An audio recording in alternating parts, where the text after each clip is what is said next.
nós estamos a ver os desenvolvimentos que a inteligência artificial está a ter. E estas nuvens de plasma gigantes, como elas são uma forma de conduzir cargas elétricas, elas podem ter uma inteligência natural. Ou seja, elas podem até ser uma espécie de inteligência que pode comunicar com o sistema Terra-Lua, ajudando a armazenar informação, a passar consciência, tender ao desenvolvimento terrestre. E se nós virmos até que os nossos corpos primordiais podem ser feitos de plasma, é possível que nestas duas nuvens gigantes esteja o sítio de onde os nossos corpos originais vieram para habitar estes corpos físicos. Portanto, muitas vezes as pessoas falam sobre as colónias astrais. E se essas colónias astrais forem colónias que estão nos campos de plasma que habitam nestas nuvens de Kordylewski? Parece-me perfeitamente plausível, até porque muitas vezes as pessoas falam sobre subir para os céus até encontrar estas colónias. Original dreamers, original dreamers, original dreamers, original dreamers, original dreamers, original dreamers, original. Olá, sejam bem-vindos ao Original Dreamers. Olá, bem-vindos a mais um vídeo e hoje vamos abordar mais um tema fascinante: plasmoides, o veículo primordial da consciência. Este tema promete e, além de tudo o que o Igor vai expor, eu vou também contar duas experiências que tive com aquilo que eu acho que seriam plasmoides. Por isso, fiquem connosco. Ora, antes de começar a aprofundarmos neste tema, vamos primeiro fazer aqui um overview dos assuntos que vão estar em discussão neste vídeo. Em primeiro lugar, plasma, o quarto estado da matéria. O Ouroboros, a serpente que come a própria cauda. Plasmoides, as nuvens de Kordylewski, o poder computacional dos plasmoides, plasma e meditação e o corpo astral como energia plasmática. Então, nós vamos abordar estes temas e já sabem, fiquem por aí porque isto vai ser uma discussão muito interessante. Ora bem, plasmoides. Este tema para mim é super interessante. Eu não sabia muito sobre plasmoides. Eu fui fazer as minhas investigações e, à luz do que eu tinha falado no último vídeo sobre a chave da consciência, fui analisar como é que os plasmoides poderiam estar relacionados com este tema. E encontrei conteúdo bastante interessante, como vocês vão poder ver já de seguida. Uma das coisas que para mim é transparente é que o plasma parece ser o mecanismo primordial de onde vem a nossa consciência. E estes plasmoides parecem ser os corpos subtis que muitas vezes falamos quando falamos do corpo astral, do corpo incorruptível e de outros nomes que são comumente dados a esses corpos mais subtis que estão para além do corpo físico. Portanto, antes de nós percebermos ao certo o que é que são plasmoides, temos de perceber o que é plasma. Plasma, que é o quarto estado da matéria. E 99,9% do universo, na verdade, está num estado plasmático. Porquê é que uma parte tão grande do universo está neste estado? Porque todas as estrelas, devido às suas altas temperaturas e cargas elétricas também, estão neste estado. E como vocês podem ter já percebido, a dimensão das estrelas em comparação com a dimensão dos planetas é muito maior. Mas, na verdade, o plasma não existe só nas estrelas. Mesmo no planeta Terra, existem pequenas partes de plasma, que já vamos ver mais à frente onde é que estão, e é possível encontrar este estado da matéria também no planeta Terra. Mas, no entanto, se este plasma não for devidamente confinado, ele tende a dissipar-se e recombinando-se, perdendo energia. É por isso que, na verdade, grandes quantidades de plasma são apenas encontradas nas estrelas. Então, o plasma é um dos quatro fundamentais da matéria, juntamente com o sólido, líquido e gasoso. Muitas vezes na escola nós aprendemos sobre estes três estados da matéria, mas essa informação é incompleta, porque falta o quarto estado, que é este plasma. Eu acho que eles hoje em dia já contam também com esse. Sim, eu penso que até se calhar já no nosso tempo faziam conta dele, mas parece é que não é uma informação que chega normalmente assim ao Estado ou à sociedade em geral. Este quarto estado da matéria consiste em gás ionizado, no qual uma parte significativa dos átomos ou moléculas perdeu eletrões, resultando numa mistura de íons positivos, neutrões e eletrões livres. Portanto, as cargas elétricas são separadas dos átomos e encontram-se nesta sopa primordial que contém as partículas.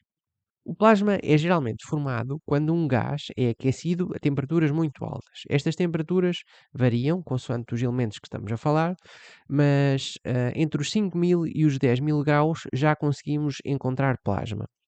É também notável que, se nós continuarmos a aquecer a matéria, não vamos obter outros estados para além do plasma. Portanto, se nós tivermos uma coisa mais fria, a partir do nosso ponto de vista, temos uma coisa sólida, vamos aquecendo, vamos passando ao estado líquido, aquecemos mais gasoso, depois plasma, mas se continuarmos a aquecer com milhares de graus ou até milhões, não existe um estado para além do plasma. Portanto, os quatro estados da matéria são estes estados que depois, até em alquimia, podemos fazer uma analogia com os quatro elementos.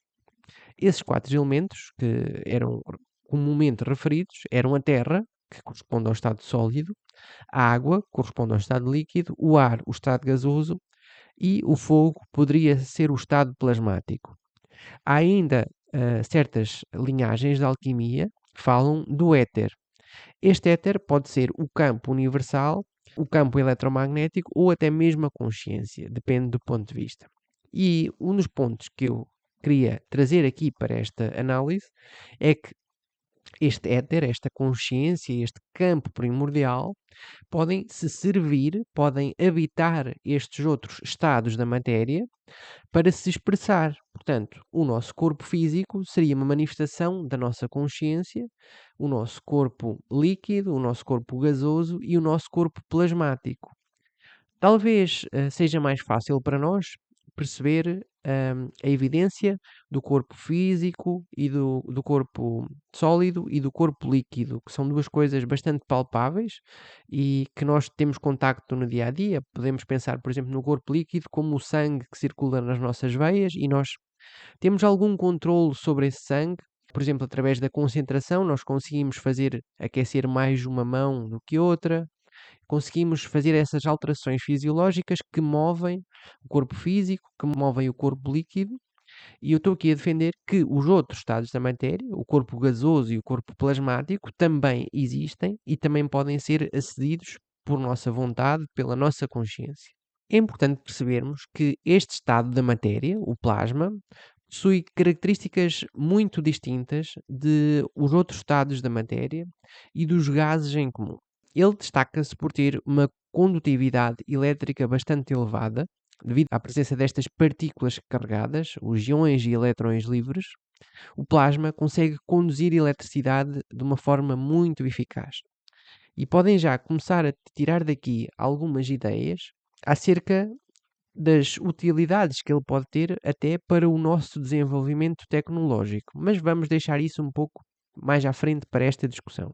Ele responde a campos eletromagnéticos, como ele é composto por estas partículas, interage fortemente com estes campos elétricos e magnéticos que podem formar condicionar a sua forma, podem fazer com que ele se divida, com que ele se agregue num único aglomerado e muitas outras coisas.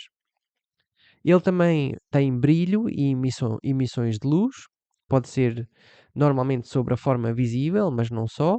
O plasma é normalmente formado nas estrelas a altas temperaturas, mas também existe plasma formado a frio. E esse plasma formado a frio é normalmente mais utilizado para tratamentos médicos, porque lá está, não causa queimaduras, não é?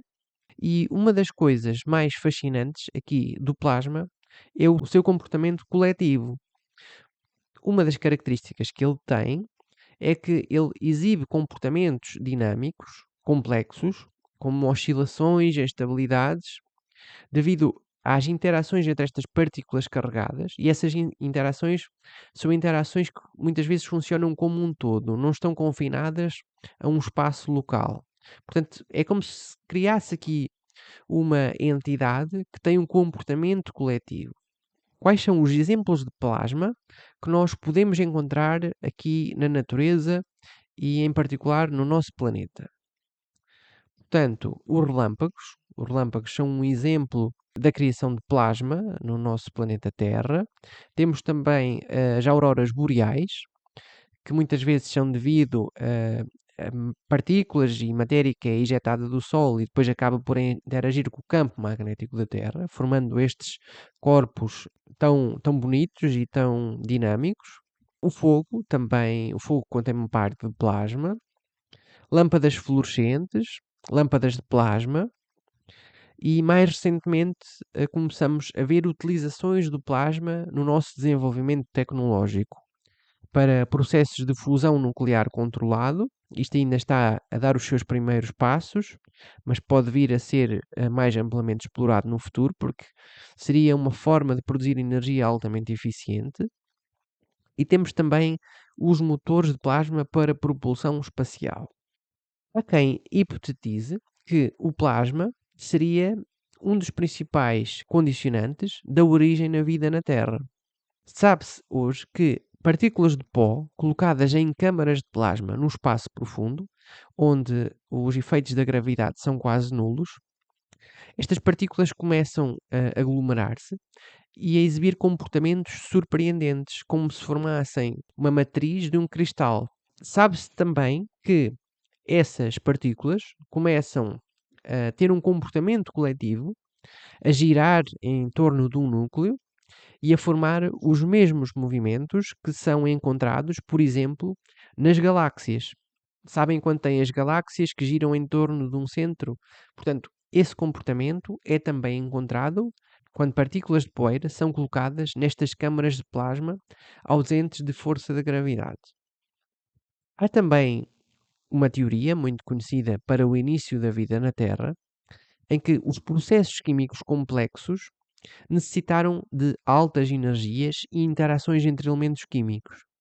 O plasma, devido à sua alta temperatura e energia dinâmica, pode ter sido ou servido como um ambiente propício para originar estas químicas complexas e as reações bioquímicas que eventualmente levaram a que surgissem as primeiras formas de vida. Como é que isso foi feito? Provavelmente este plasma, com a capacidade de ionizar gases e gerar radicais livres, estes radicais livres são altamente reativos. O plasma pode ter fornecido a energia necessária para que isto fosse, de certa forma, ativado, fosse manifestado. Estas moléculas orgânicas complexas, precursoras da vida na Terra, estamos a falar, por exemplo, dos aminoácidos, dos nucleótidos, dos lípidos. As descargas elétricas, como raios, num ambiente cheio de gases como metano, amónio e hidrogênio, normalmente encontradas em planetas num estado inicial da sua geração, pode ter gerado que estas moléculas primitivas tenham surgido, de certa forma espontaneamente, mas na verdade é a interação da energia do plasma com esta atmosfera primordial. E, portanto, estas condições podem ter levado à origem da vida na Terra. Em estudos conduzidos na área da física do plasma, observaram que quando colocam partículas de pó carregadas eletricamente nestas câmaras de plasma e de seguida procedem a um esfriamento, a uma diminuição da temperatura, estas partículas carregadas começam a organizar-se. Há pouco falei que elas formavam as estruturas semelhantes às galáxias, mas quando são arrefecidas têm comportamentos diferentes. E o que acontece é que elas começam a gerar estruturas organizadas que levam a padrões muito similares aos padrões moleculares que encontramos no nosso DNA. Portanto, poderia ser que o plasma tivesse formado essas estruturas semelhantes ao DNA, que depois se combinaram com os nucleótidos e condicionaram o funcionamento e a estrutura do DNA, do conjunto de nucleótidos que contém o nosso código genético. E uma das coisas mais interessantes, principalmente para mim, que já estudei a biologia molecular também, é que na verdade parece que a biologia atua, a parte viva dos nossos organismos, ela atua a partir do RNA. O DNA é como se fosse uma memória de tudo o que existe. Então, como, na verdade, estas partículas carregadas e o plasma podem ter levado estas partículas primordiais, como são, por exemplo, o RNA, na verdade, a vida seria uma manifestação deste estado primordial que é o plasma. Vamos falar um pouco então sobre confinamento de plasma. Porquê? Se o plasma for gerado por um corpo sem contenção, como um vidro ou uma barreira física, ele comporta-se de acordo com propriedades fundamentais e as condições ambientais envolventes. Isto significa na prática o quê? Que o plasma é altamente dinâmico, influenciado por campos eletromagnéticos, gases circundantes e diferenças de pressão, e se ele não for contido, ele dissipa-se muito rapidamente, recombinando-se e perdendo energia, especialmente nas condições atmosféricas a que estamos sujeitos na Terra. É por isso que, normalmente, para trabalharmos com plasma, necessitamos de um ambiente em vácuo ou com contenção eletromagnética, de forma a sustentar o plasma por períodos mais longos. É por isso que, no espaço profundo, nas estrelas, não existe este problema da recombinação do plasma e da perda das suas características, porque a estrela está toda ela com uma temperatura altíssima e o espaço envolvente não é uma atmosfera muito grande, ou pelo menos as condições energéticas da estrela são extremamente elevadas e o plasma não se perde tão facilmente. E também devido ao elevado campo eletromagnético da estrela, isso acaba por conter o plasma no próprio ambiente envolvente da estrela. Portanto, existem duas formas essenciais de manter o plasma confinado.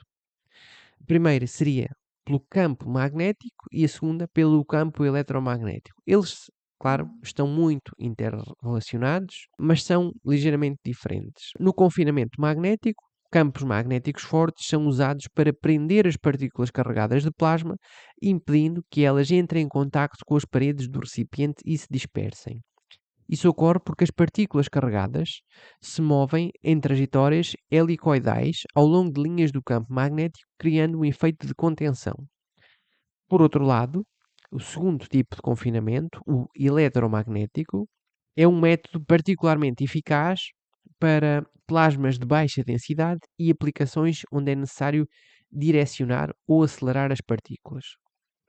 Agora, uma das coisas que nós devemos notar é que o plasma contém estes íons, estes eletrões, estes protões. Os movimentos destas cargas, por si próprias, eles geram um campo eletromagnético. Isso decorre devido aos movimentos e às interações destas partículas. E uma das coisas que podemos desde já perceber é que, primeiro, existe um estado da matéria, que é o plasma, existe uma forma de o manter, que é o campo magnético ou eletromagnético. Terceiro, o próprio plasma, pelo movimento das partículas internas, das partículas de um determinado confinado de plasma, gera um campo eletromagnético. E agora vocês perguntam-se: poderia o campo eletromagnético gerado pelo plasma servir para ele se autoconter? E a resposta é sim. Isso, na verdade, é o que é um plasmoide. É um corpo que é contido e que é ele próprio feito de plasma. E daqui podemos fazer uma analogia com um dos símbolos mais utilizado em esoterismo, em alquimia e muitas tradições, que é o Ouroboros, a serpente que come a própria cauda. O símbolo do Ouroboros representa a eternidade, o ciclo contínuo de criação e destruição e a sua autossuficiência. A serpente que morde a própria cauda pode ser vista como uma metáfora para algo que é sustentável e cíclico, onde o fim e o começo se encontram, criando um fluxo contínuo e autossuficiente. Esse símbolo está associado a ideias de autocura, autocontrole e até mesmo ciclos de evolução e transformação, como processos internos e desenvolvimento espiritual. Portanto, plasmoide pelo movimento das suas partículas, é capaz de gerar um campo eletromagnético que serve para a sua autocontenção. Isto é importante porque, no estado natural, devido à matéria envolvente, o plasma dissiparia-se. Mas se o plasma tiver um certo nível de autossuficiência, dado pela característica de não entropia ou de sintropia das suas partículas, isto é, quando as suas partículas têm movimentos que fazem a que o campo eletromagnético seja autocontido, o plasma não se dispersa, ele mantém-se e é como se fosse um indivíduo, uma consciência por si própria. E vamos ver isso um pouco mais à frente quando falarmos das características destes plasmoides. O termo plasmoide é usado para descrever configurações de plasma que se mantêm estáveis por próprias forças, frequentemente como um campo magnético que ajuda a confiná-las. Essas entidades podem se manifestar de diferentes maneiras, dependendo do contexto físico em que se formam. E aqui na Terra temos um fenómeno muito conhecido que é o ball lightning, que basicamente é como se fosse uma bola que consegue mover-se e consegue andar de um lado para o outro, mas é uma bola feita de plasma. Uma bola que faz lembrar os raios das tempestades, mas que em vez de ser num formato linear, é num formato esférico. Quais é que são as principais características destes plasmoides? Em particular, a sua forma. Eles têm uma forma coerente e estruturada, como esferas, tubos, toroides, e estas formas são estabilizadas, como já vimos, pelos campos magnéticos e elétricos. Podem até ser autossustentáveis em alguns casos. E uma coisa fascinante nestes plasmoides é que o seu comportamento parece muito semelhante ao comportamento de certos organismos vivos, certos sistemas biológicos, certos organismos.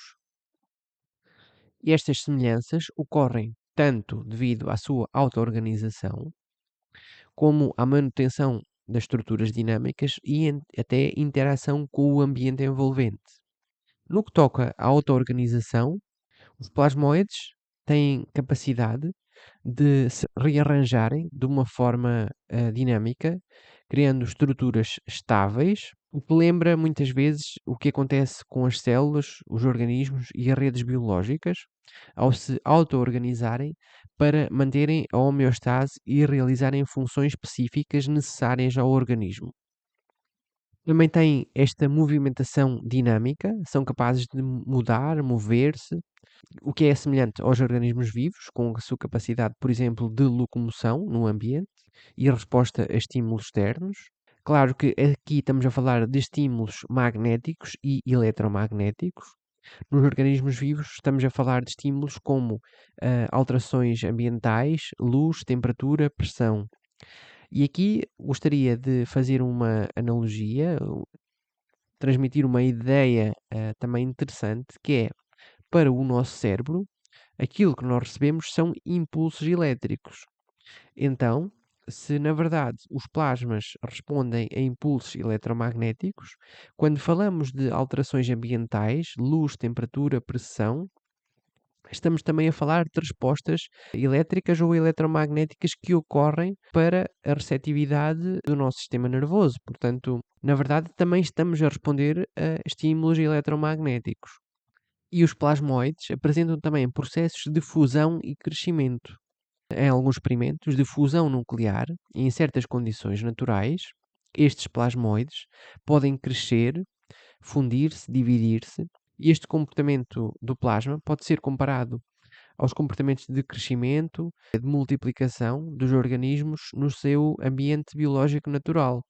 Existe também a capacidade de se subdividirem em partes de si, como se fossem células dentro de um sistema maior. E, finalmente, um dos aspectos mais interessantes seria que eles aparentemente têm comportamentos de consciência ou inteligência. Embora não no sentido biológico, estes plasmoides, especialmente em experimentos e simulações, podem exibir comportamentos emergentes que se assemelham a processos inteligentes, como adaptação a diferentes condições de energia ou a forma como eles se podem organizar para se manter estáveis num campo magnético dinâmico. Muitas vezes, quando falamos desta organização e destes comportamentos emergentes, estamos a falar de uma alteração da estrutura, por exemplo, formando toroidais, formando bolas, esferas e até às vezes comportamentos mais complexos, como aqueles que são observados nas bolas de plasma. E qual é que é a cor que eles apresentam normalmente? Existe alguma variação? É sempre a mesma ou não? Portanto, a cor que é encontrada neste plasma ou nestes plasmoides vai depender dos elementos que são utilizados dentro dos receptáculos de vidro, mas normalmente seria azul ciano, azul vivo, roxo, violeta, lilás, cor-de-rosa. São mais estas cores que são comumente encontradas. No entanto, outras cores também podem surgir. E normalmente isto é feito por elementos como o hélio ou o argon. E ao fazer esta investigação, deparei-me também com o trabalho fantástico de Robert Temple, que fala muito sobre plasma, sobre plasmoides, sobre as suas características provavelmente conscientes, e uma das coisas que ele faz questão de referir são as nuvens de plasma de Kordylewski, e estas nuvens de plasma são fascinantes, porque na verdade cada uma delas tem 9 vezes o tamanho da Terra, e estas nuvens de plasma encontram-se aqui no nosso sistema Terra-Lua. A sua existência foi confirmada em outubro de 2018 por uma equipa de investigadores da Academia de Ciências da Hungria, mas estas nuvens já havia suspeitas de que elas existissem já desde 1961. Foi Kordylewski que observou algo estranho já em 1961, mas sua existência só foi finalmente comprovada agora mais recentemente, em 2018. E estas duas nuvens gigantes ocorrem nos pontos L4 e L5, pontos de Lagrange do sistema Terra-Lua, onde as forças gravíticas e centrífugas se equilibram. Elas são compostas principalmente por partículas de poeira carregadas eletricamente, bem como plasma. A poeira pode ser composta por partículas muito pequenas, enquanto o plasma envolve, como já vimos, os íons e os eletrões que interagem com o campo magnético da Terra.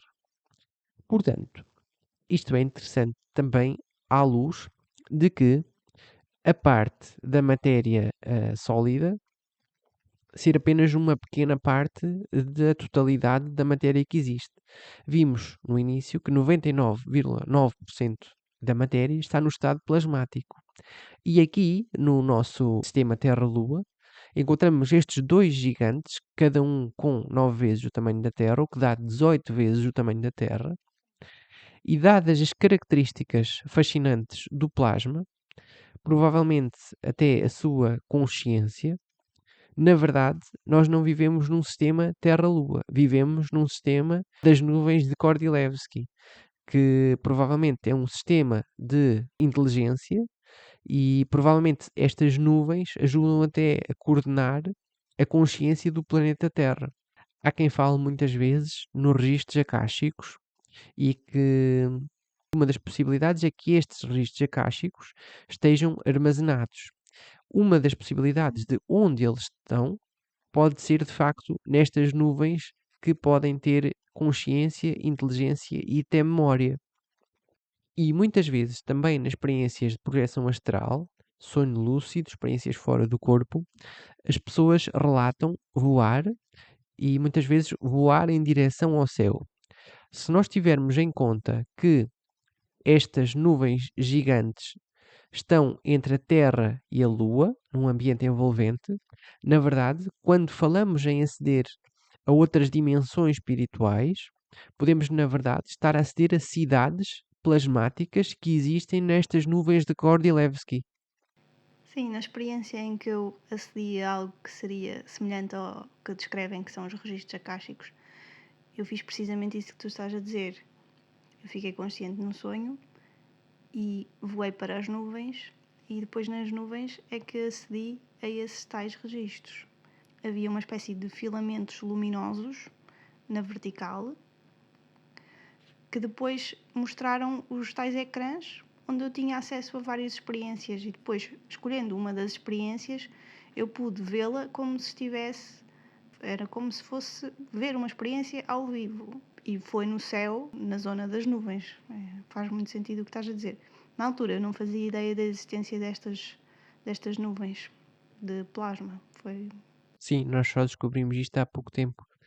E também é interessante porque se nós virmos que o plasma, as cargas que ocorrem nas partículas de plasma podem ser condicionadas por campos eletromagnéticos, se nós tivermos acesso a alguma coisa que está neste nível de matéria, digamos assim, é possível projetar outros campos eletromagnéticos num invólucro de plasma. Então, quando falamos, por exemplo, de portais ou de ver coisas à distância, poderíamos estar simplesmente a copiar um campo eletromagnético para aquele invólucro de plasma e ver remotamente outro sítio, por exemplo. E porquê é que nós achamos que o plasma pode ter esta capacidade de reter informações e servir como memória e possivelmente até inteligência que coordena o desenvolvimento da consciência aqui na Terra?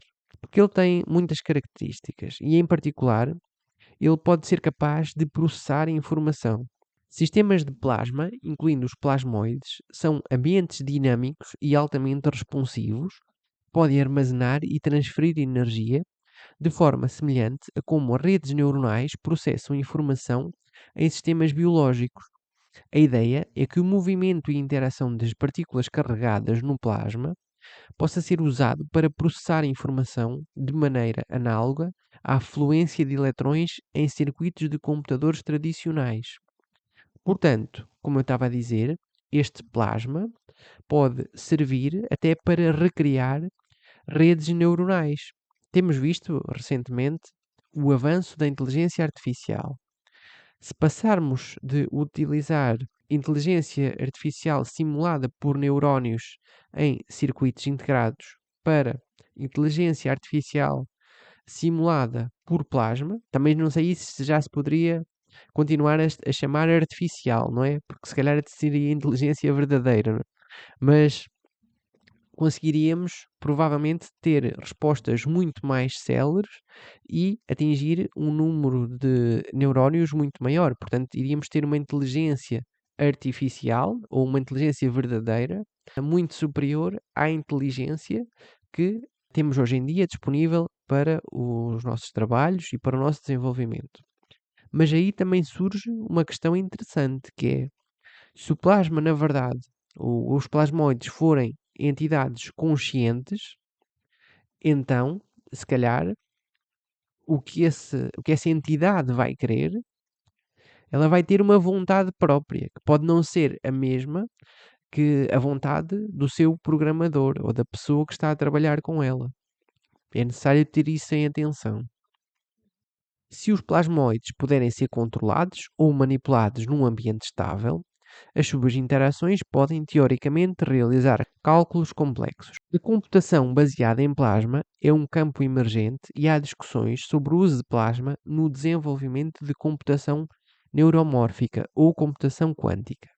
A ideia é usar as propriedades eletromagnéticas do plasma para permitir a criação de estados computacionais que possibilitem o processamento de informações. Nesse sentido, plasmoides com uma configuração específica de plasma podem ser considerados candidatos para computação quântica ou computação baseada em plasma. Eles poderiam exibir comportamento semelhante ao quântico em ambientes que levariam à possibilidade de usar plasmoides com um quadro de computação quântica. Portanto, aqui há esta dicotomia entre computação quântica e computação plasmática. Na minha opinião pessoal, a computação de plasma, para mim, seria o futuro e essa é que seria a verdadeira inteligência. E para mim, a computação com base em plasma teria um futuro muito mais propício do que a computação quântica. A computação quântica, para mim, é um beco sem saída. Mas depois pode ser que venha a falar disso noutro vídeo. Para além disso, as propriedades de auto-organização e adaptação dos plasmoides podem fornecer insights sobre como construir sistemas computacionais autocuráveis e autorreparáveis, reduzindo a necessidade de manutenção constante em tecnologias computacionais futuras. Portanto, aqui teríamos algo que seria nunca antes visto, até a utilização de computação plasmática, que seria a possibilidade de um computador ser autoconsciente e até autorreparável. Agora vou introduzir aqui o tema da produção e controlo do plasma pela meditação. Antes de me aprofundar nesse subtópico, vou falar um pouco sobre as ondas longitudinais e a interação com o plasma. Ondas longitudinais são aquelas onde a oscilação ou compressão ocorre na mesma direção da propagação da onda, como ocorre nas ondas sonoras ou nas ondas de Langmuir. Não sei se é exatamente assim que se pronuncia. No caso das ondas de Langmuir, temos variações na densidade de eletrões num plasma, resultando em oscilações eletrostáticas. Essas ondas são de facto longitudinais e a sua origem está na variação da densidade de eletrões que ocorre devido às forças eletrostáticas, o que coloca numa categoria de ondas que podem ser interpretadas como um tipo de compressão eletrónica, de forma similar ao que acontece com o som. A distinção entre campos iónicos e campos eletromagnéticos pode ser vista como uma abstração de polaridade elétrica, independentemente da sua origem. Ambos os conceitos tratam da interação entre partículas carregadas, seja de natureza iónica ou eletromagnética, e ambos podem ser responsáveis pela manipulação de energia. Na prática, ambos os campos podem influenciar o comportamento das partículas carregadas de forma que se assemelhem. Por exemplo, um campo iónico pode gerar um efeito de oscilação no meio carregado de maneira semelhante ao efeito que um campo eletromagnético pode gerar, apesar de as fontes de cada campo serem diferentes. Por que é que eu estou a falar disto? Porque os nossos nervos utilizam diferenciais iónicos. Eles geram diferenciais na carga iónica de forma a gerarem campos. Mas, na verdade, não importa se a origem é iónica ou é eletrónica. Estes campos eletromagnéticos, da mesma forma, podem condicionar o comportamento de outras entidades. Então, o nosso cérebro, ele gera por si só um campo. E esse campo pode, de facto, interagir com plasmoides. Porque os plasmoides, sabe-se hoje em dia que eles respondem a ondas de Langmuir, que são ondas de variação eletrostática. Podemos então perceber que a atividade neuronal é em grande parte baseada em variações de potenciais elétricos. Isso resulta em oscilações que podem, teoricamente, gerar ondas longitudinais no sentido de compressão e rarefação de partículas carregadas, muito semelhantes às ondas de Langmuir nos plasmas, onde a densidade de eletrões sofre variações. Isto porquê? Porque o nosso cérebro, de facto, gera ondas eletromagnéticas. Quando falamos onda alfa, teta, delta, gama, estas ondas são ondas eletromagnéticas. E que são ondas transversais. Mas, na verdade, existem teorias alternativas na física que dizem que quando nós negamos dois campos eletromagnéticos, isto é, quando colocamos dois campos eletromagnéticos em oposição de direção, eles se anulam, gerando ondas longitudinais. E se nós pensarmos na fisiologia do nosso cérebro, nós temos dois hemisférios. E se esses dois hemisférios estiverem sincronizados, mas em oposição de fase, eles vão ter campos magnéticos equilibrados, em sincronia, mas em oposição de fase, isto é, cada um com uma direção. Então, isso gera dois campos eletromagnéticos que se anulam, possibilitando a geração de ondas longitudinais. E essas ondas longitudinais podem muito bem ser a origem da nossa consciência, ou melhor, estarem correlacionadas com a nossa consciência, que vem de um corpo plasmático, propriamente. E é por isso também que é importante percebermos a importância da sincronização dos hemisférios cerebrais, porque seria somente quando o cérebro está devidamente sincronizado que conseguimos atingir a onda longitudinal, que é a onda que tem propriedades de facto fractais e de comunicação à distância. São também com este tipo de ondas, as ondas de Langmuir, que são ondas de variação de carga eletrostática, que se sabe que têm a possibilidade de alterar o comportamento interno dos plasmoides. Na verdade, eu olho para isto da seguinte forma. Temos o plasmoide, que é o corpo dinâmico num ambiente de plasma. Esse corpo é contido, a sua forma é dada pelo campo eletromagnético, mas os seus diferenciais internos, eu olho mais para as ondas longitudinais. Seriam isso que lhe dá a variação interna, mas isto é uma possibilidade que eu estou a colocar, não estou a dizer que é exatamente assim. É a minha maneira de perceber o mecanismo. E isto, mais uma vez, bate certo com muitas coisas que se verificam. Existem vários relatos de que o fenómeno de ball lightning, que são aqueles plasmoides que são em forma de esfera, existem relatos de que eles respondem ao pensamento humano e à vontade humana. Então, se o cérebro humano tiver a capacidade de gerar estas ondas longitudinais, essas ondas podem ser semelhantes às ondas de Langmuir, que interagem com os plasmoides e comunicam a informação pelos dois, possivelmente entre ressonância. Os dois, isto é, a pessoa e o plasmoide. E pode haver, de facto, esta comunicação de informação entre a mente humana e a mente do plasmoide. E uma das coisas que eu acho fascinantes nas ondas longitudinais é que elas, na verdade, elas atuam como o som. Porquê? O som, por si próprio, é uma onda longitudinal. Eu aqui estou a falar de ondas eletromagnéticas com essas propriedades, propriedades do som. E uma das coisas que eu encontrei foi um fenómeno chamado sonoluminescência. Através de água, num receptáculo de vidro, essa água é depois submetida a uma frequência sonora, e essa frequência sonora vai ativar uma partícula também ela de água que está no centro da jarra, e através da produção de uma vibração ressonante com a jarra d'água gera-se um fenómeno de luz. Chamam isto Star in a Jar. Porquê? Porque o som está a ser transformado em luz. E se nós olharmos para as ondas longitudinais, possivelmente o nosso cérebro tem capacidade de gerar pela sincronia dos dois hemisférios. Quando atingimos a frequência certa, vai haver um fenómeno semelhante. Ao atingir essa frequência, todo o cérebro vai oscilar e a partícula central pode de facto começar a gerar esta luminescência. Sabemos também que a glândula pineal deveria responder à luz, porque tem fotorreceptores. Então poderá ser isso que chamam quando a pessoa se ilumina? Poderia ser isso. É esse o sentido que estás a dizer. Sim, eu, depois de ter preparado este conteúdo, eu acredito que sim.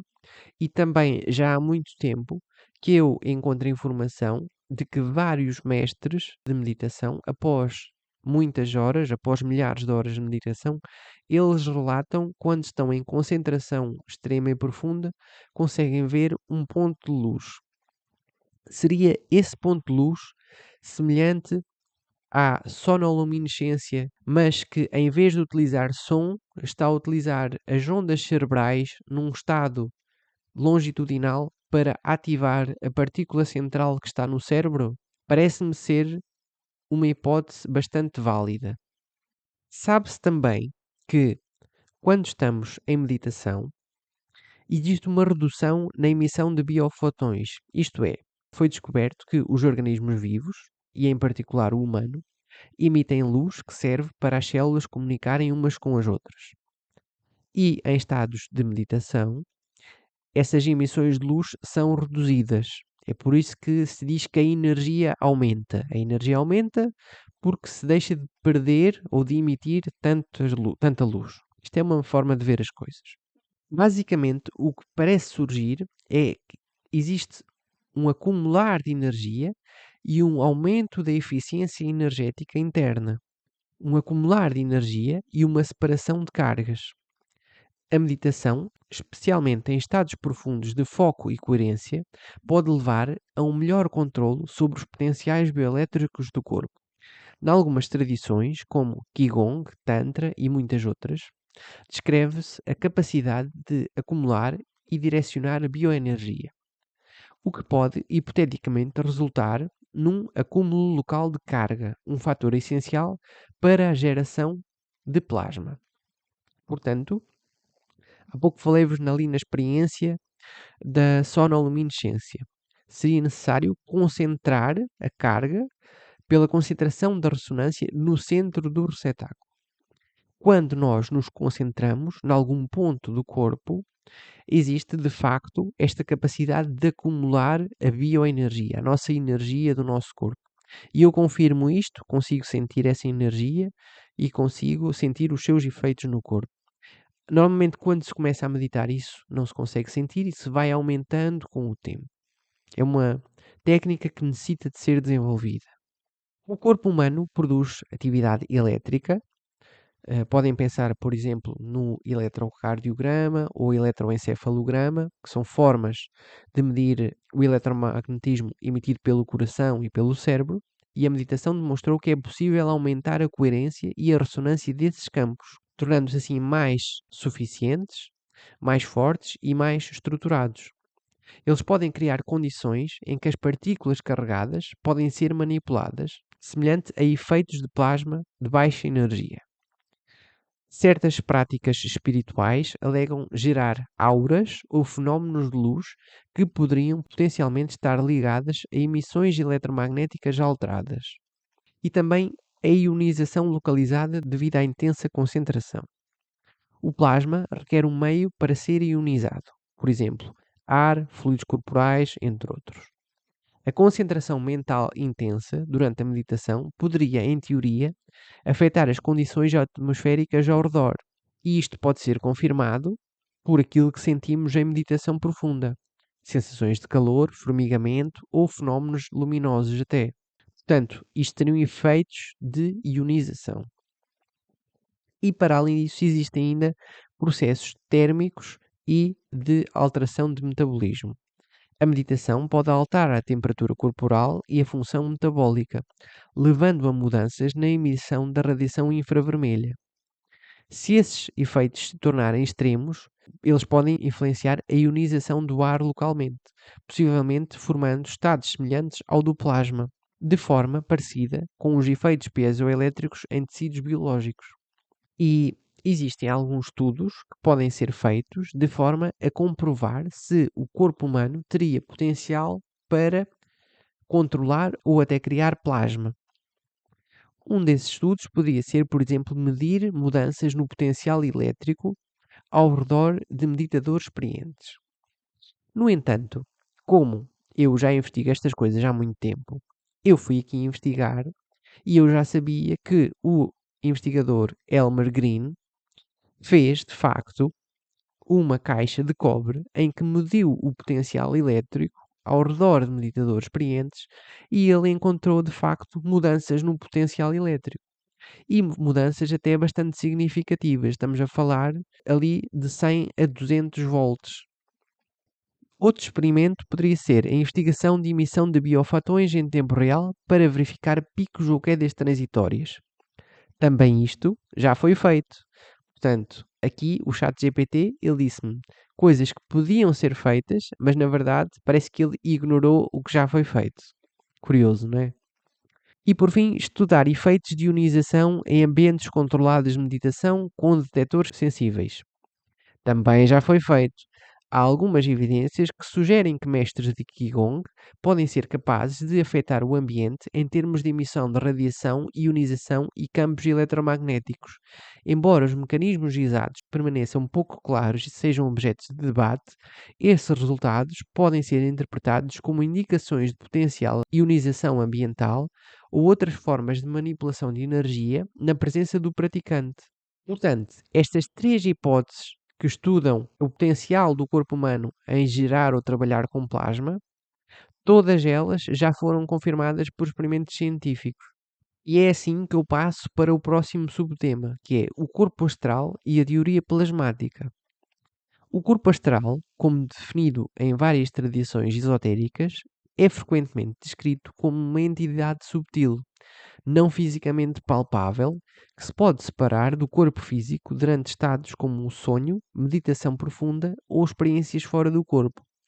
Esse corpo seria responsável pela conexão com planos superiores, percepções extrasensoriais e a capacidade de viajar em outras dimensões.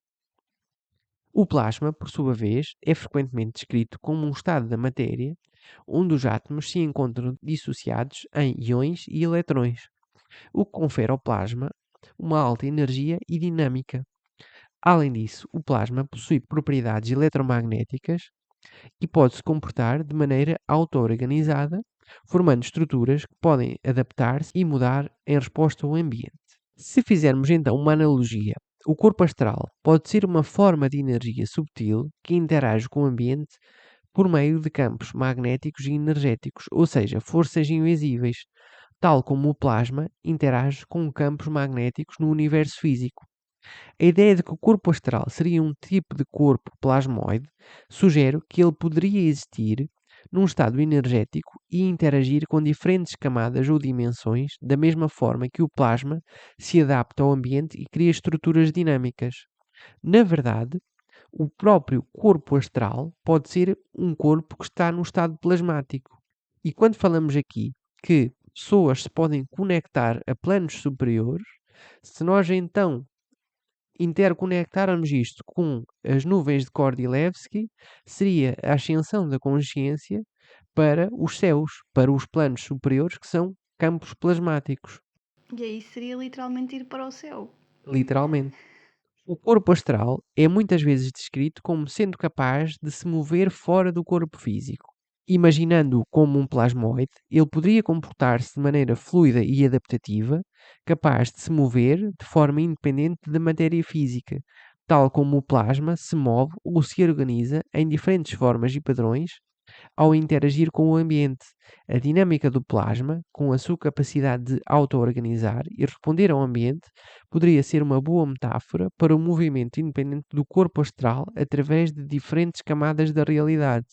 E também poderia explicar, se calhar, o porquê de atravessarmos corpos físicos, coisas físicas. Sim, sabe-se que os plasmoides, ball lightning, por vezes, há relatos de que aquelas bolas conseguem passar paredes, portas e objetos físicos. Uhum.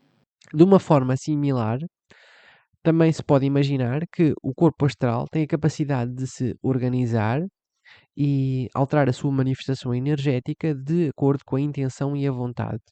E como nós já vimos, o campo eletromagnético dos plasmoides depende da organização interna das suas partículas.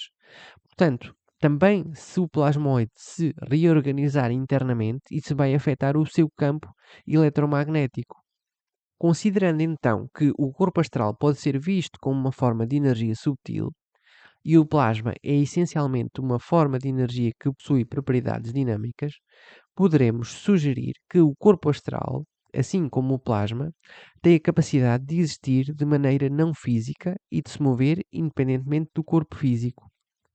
Ele seria uma entidade energética que pode moldar e ser moldada pelas intenções e ações do praticante, e isso é altamente similar ao que parecem ser os corpos plasmáticos, os plasmoides. Ok, então agora eu vou contar algumas experiências de objetos que eu vi em projeções astrais, que depois de ter ouvido estas descrições acerca dos plasmoides, eu identificaria-os como plasmoides.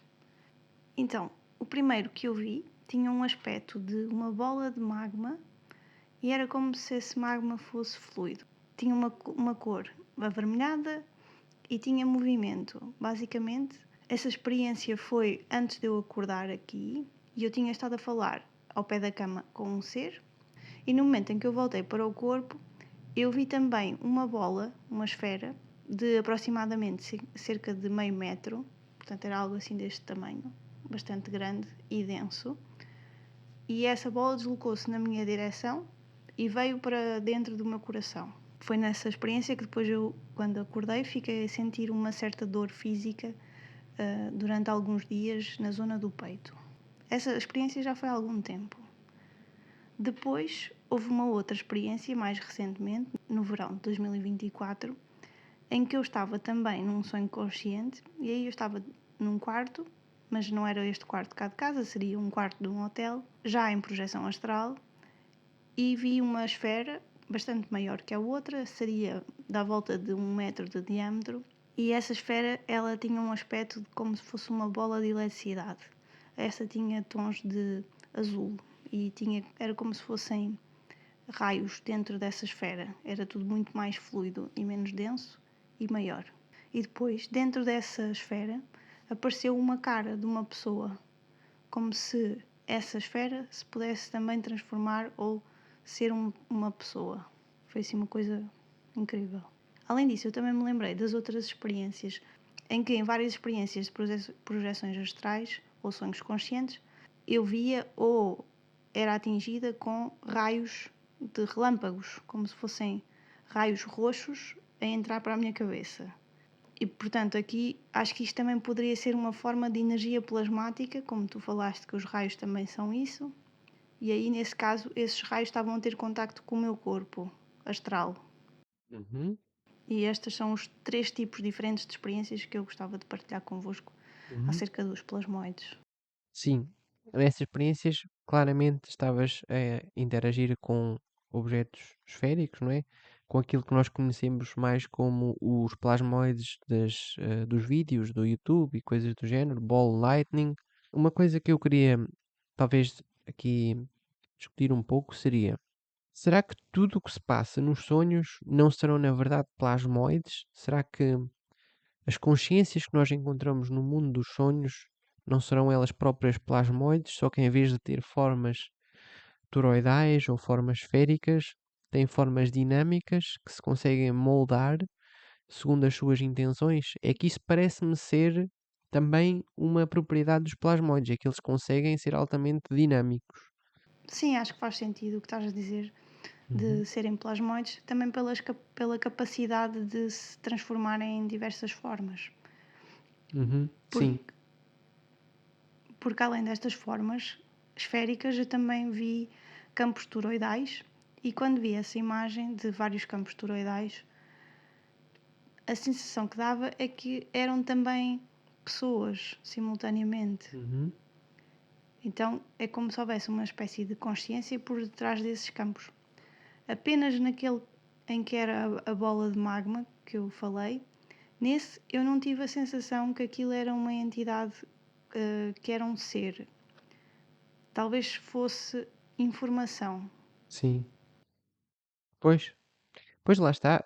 Estes plasmoides podem ter até diferentes níveis de consciência. Podem, se calhar, ser usados só para armazenar informação, ou se calhar podem ser autoconscientes do início ao fim, não é? Eu acho que pode Então, haver os dois tipos, sim, claro, também acho que faz todo o sentido. porque tendo essa tecnologia poderia ser utilizada com diferentes objetivos. Uhum. E outra coisa que eu gostaria de considerar aqui também é sobre os OVNIs ou UFOs, principalmente aqueles que têm mais aquele formato esférico de luz. Podem também ser plasmoides. E se nós considerarmos aqui a hipótese de as nuvens de Kordylewski serem entidades desenvolvidas, inteligentes, podem estar simplesmente a emitir para o planeta Terra sondas para recolher informação, para comunicar com certas pessoas. Pronto, há de ter a agenda deles, não é? Como toda a gente consciente e inteligente tem.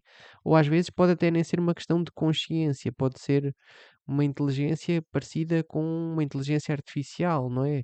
Tem as coisas, têm objetivos que querem, não quer dizer que seja de uma maneira lógica ou racional, mas pode até ser, dado que as características do plasma levariam à possibilidade de criar redes neuronais altamente desenvolvidas. Então, recapitulando aqui, com este vídeo nós colocamos a possibilidade, abrimos a possibilidade de ser possível ou já ter um campo plasmático próprio ou poder vir a criar esse campo e projetar a nossa consciência através desse campo plasmático, desse plasmoide. Uhum. E além disso, ter também interações com outros campos, com outros plasmoides. Uhum. Muito interessante. Bom, então por hoje ficamos por aqui. Não se esqueçam de ver o vídeo que nós deixámos no card sobre a chave da consciência. E se gostaram deste vídeo, deixem o like e subscrevam o canal se ainda não forem subscritos. Foi muito interessante abordar o plasma e os plasmoides e também gostaríamos de ouvir as vossas experiências e opiniões. Até à próxima. Obrigada e até o próximo vídeo. Original dreamers, original dreamers, original dreamers, original dreamers, original dreamers, original dreamers, original